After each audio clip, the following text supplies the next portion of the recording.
North East യുണൈറ്റഡിന്റെ last സീസൺസിലേക്ക് one of the best player ആയിട്ടുള്ള മൊറോക്കൻ താരമായിട്ടുള്ള മുഹമ്മദ് അലി ബെമ്മാമറുമായിട്ട് വേർപിരിയുന്നു. ഒഫീഷ്യലി തന്നെ നോർത്ത് ഈസ്റ്റ് യുണൈറ്റഡ് ഈ ഒരു വാർത്ത പുറത്തേക്ക് വിട്ടിരിക്കുകയാണ് എന്നുള്ളതാണ്.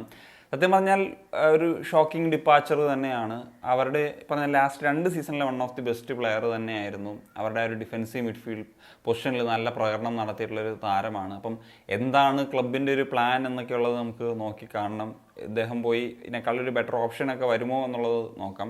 അങ്ങനെ വരുമെന്നാണ് പ്രതീക്ഷിക്കുന്നത്. ഞാനിപ്പോൾ നോർത്ത് ഈസ്റ്റ് യുണൈറ്റഡ് ഒരു PR ഒക്കെ ചെയ്യുന്നുണ്ട് ചില സമയത്ത് ഞാൻ സംസാരിക്കുമ്പോൾ തോന്നുന്നുണ്ട്. കാരണം എനിക്ക് അവരോട് ആ ഒരു മതിപ്പ് തോന്നാനുള്ള കാരണം വളരെ ലിമിറ്റഡ് ആയിട്ടുള്ള റിസോഴ്സസിൽ നിന്ന് അവർ ഒരു ബെറ്റർ ടീം ബിൽഡ് ചെയ്യാൻ ശ്രമിക്കുന്നു. ഞാൻ റിസൾട്ട് ഇപ്പോൾ അടുത്ത സീസണിൽ എങ്ങനെ വരുമെന്നോ ഇത് മാറ്റർ ചെയ്യുന്നതിനേക്കാൾ അപ്പുറത്തേക്ക് ആ ഒരു പ്രോസസ്സ് വളരെ ഇൻട്രസ്റ്റിംഗ് ആയിട്ട് തോന്നുന്നുണ്ട്. കാരണം അവർക്ക് അവരുടെ പരിമിതികൾ അറിയാം, എന്നാൽ അവിടെ നിന്നുകൊണ്ട് എന്ത് ചെയ്യാൻ പറ്റുമെന്ന് പറയുന്ന ആ ഒരു രീതി തീർച്ചയായിട്ടും ഇൻട്രസ്റ്റിംഗ് തന്നെയാണ്. ഇനിയിപ്പം അദ്ദേഹം 35 വയസ്സായ ഒരു പ്ലെയറാണ്. അപ്പം ഇനിയും കുറച്ചും കൂടി വേറെ ബെറ്റർ ഓപ്ഷൻ നോക്കാനാണോ എന്നുള്ളത് അറിയത്തില്ല.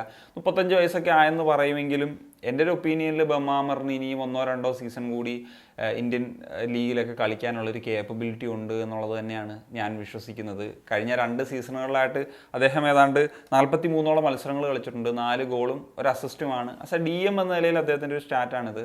ഒരു ഡിസ്ട്രോയർ എന്ന നിലയിൽ അദ്ദേഹത്തിൻ്റെ പ്രകടനം വളരെ ഇമ്പ്രസീവാണ്. അതുപോലെ ഒരു ബോൾ പ്രോഗ്രഷൻ ഉള്ളൊരു പ്ലെയറാണ്. അതിൽ ഒരു ടോപ്പിൽ നിൽക്കുന്ന ഒരു പ്ലെയറാണ്. അതുപോലെ കഴിഞ്ഞ 2 സീസണിലെ നമുക്കൊരു ഡിഫൻസീവ് മിഡ്ഫീൽഡ് പൊസിഷനിലെ പ്ലെയേഴ്സിൻ്റെ കാര്യം എടുക്കുമ്പോൾ അതിലും പറഞ്ഞൊരു ടോപ്പ് ലെവലിൽ റേറ്റ് ചെയ്യപ്പെടുന്ന ഒരു താരം തന്നെയാണ് അദ്ദേഹം എന്നുള്ളതാണ്.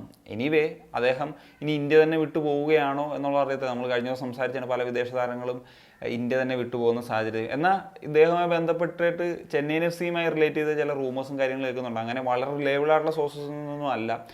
എനിവേ എൻ്റെ ഒരു ആഗ്രഹം, ഞാൻ ആസ് എ KBFC ഫാൻ എന്ന നിലയിൽ കേരള ബ്ലാസ്റ്റേഴ്സിന് കിട്ടിക്കഴിഞ്ഞാൽ ഒരു നല്ല പ്ലെയർ ആയിരിക്കും എന്ന് ആഗ്രഹിക്കുന്ന പ്ലെയർ തന്നെയാണ്. കാരണം ബ്ലാസ്റ്റേഴ്സിന് തീർച്ചയായിട്ടും ഒരു ഡിഫൻസീവ് മിഡ്ഫീൽഡർ ആവശ്യമാണ് എന്ന് പറഞ്ഞൊരു സാഹചര്യമൊക്കെ ഉണ്ടല്ലോ. അപ്പം കിട്ടിയാൽ കൊള്ളാം എന്ന് പറയുന്ന നിലയ്ക്കാണുള്ളത്. എനിവേ നമുക്ക് നോക്കാം ബെമ്മാമറിൻ്റെ കാര്യത്തിൽ എന്തായിരിക്കും സംഭവിക്കുക ഈ ഒരു സീസണിലേക്ക് വരുമ്പോൾ. എന്താണ് നിങ്ങളുടെ ഒപ്പീനിയൻ? തീർച്ചയായിട്ടും കമ്പോസ് ചെയ്യാൻ. Signing off.